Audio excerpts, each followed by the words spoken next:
We had our first major upset at the 2018 World Junior Championships last night, so we're going to recap yesterday's action and preview today's action for December the 29th, and that's coming up next.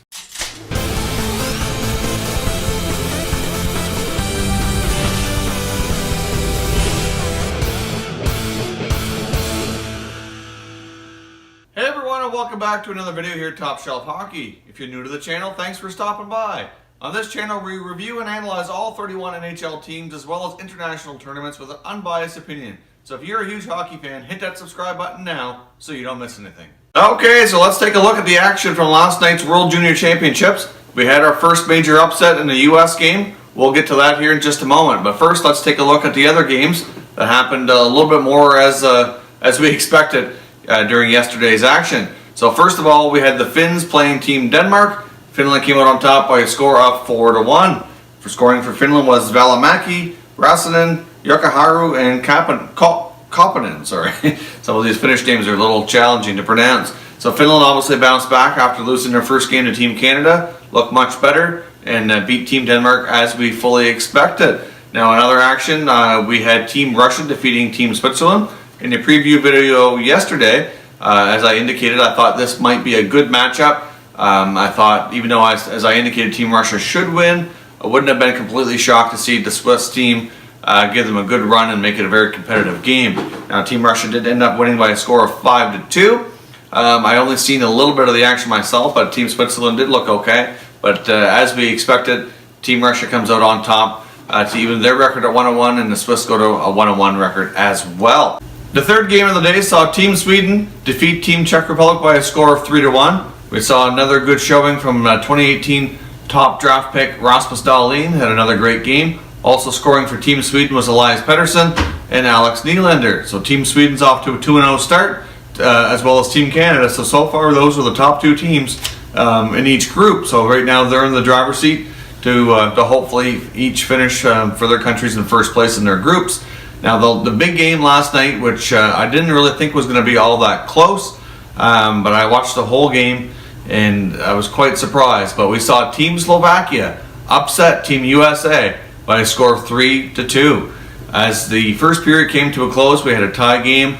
I was, for Slovakia to come out of the first period not down to Team USA, I thought was quite an accomplishment. But I figured, just like the Team Canada game, I figured throw it to second and into the third to see things kind of open up and Team USA slowly kind of take over and kind of open up the scoring floodgates a little bit. I mean, Team Canada beat them 6-0, so I kind of figured it'd be a similar score in the US game, maybe even more, because I mean, you could argue Team Canada and Team USA should be a pretty close matchup as they play later today, but they're different teams. I think Team Canada is probably a little bit more known for its goaltending and defense and scoring by committee, whereas Team USA has a few more game breakers who can put the puck in the net. So I fully expected them to run up the score here. So not only to lose, but to only score 2 goals.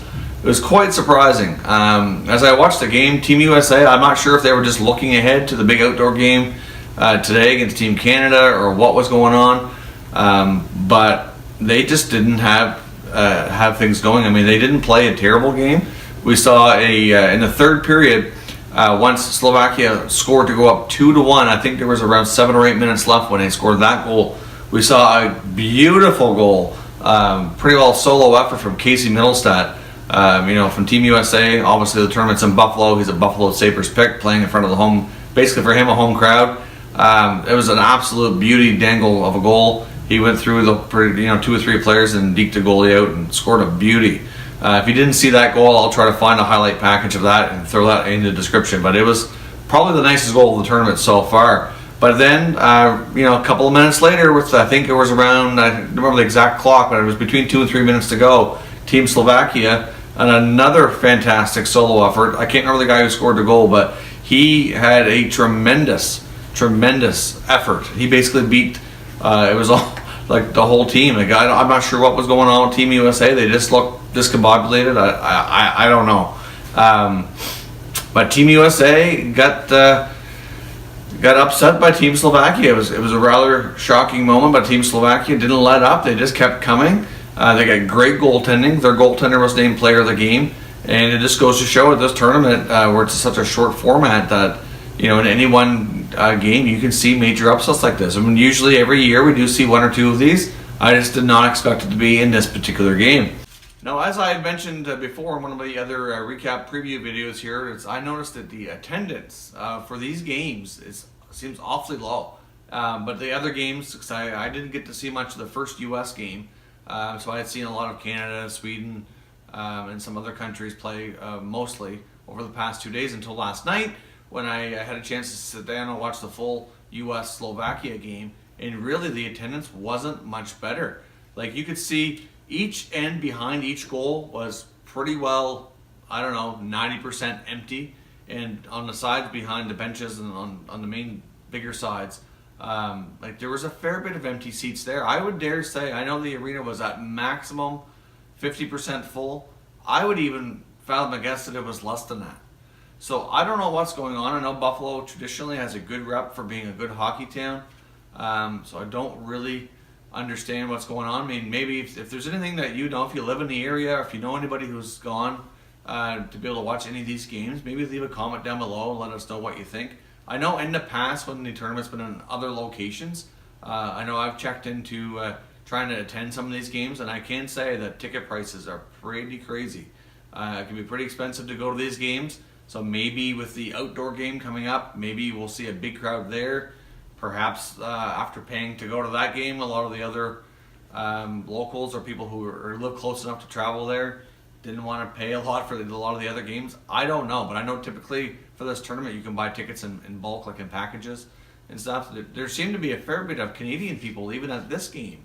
So I bet, to me, and maybe it just, I don't know, but to me I seen as many Canadian jerseys in the crowd as I did U.S.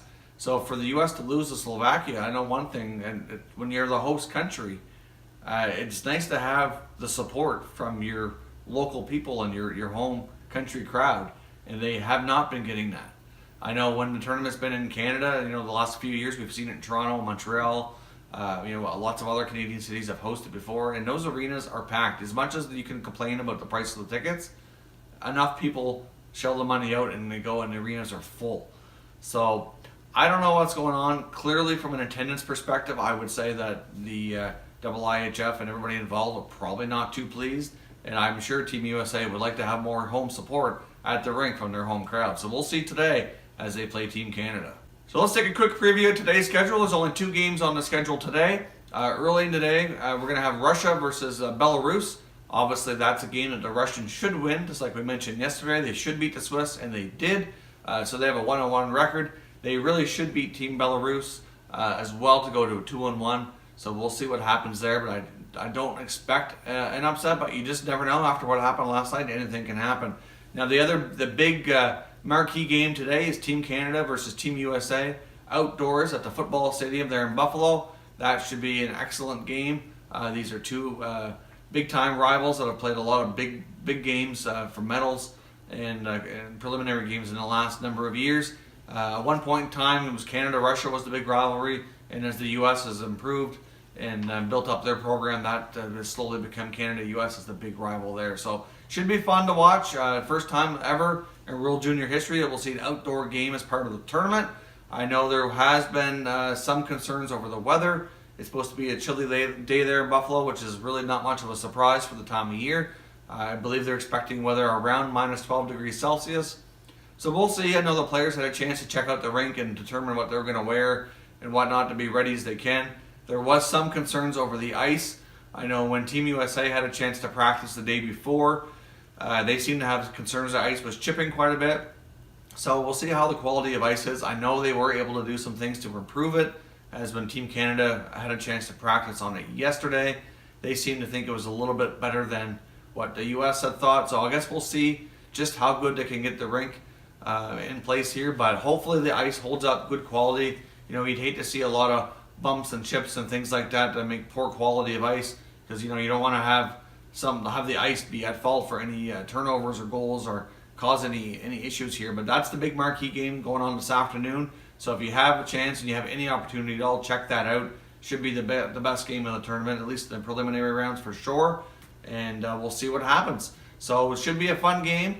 You know, we're going to see lots of scoring, I would think. Canada-US, if you haven't seen it before, they put on some epic battles, and I don't expect anything less today. So we'll be back at you tomorrow with another recap and preview. And until then, we'll catch you next time.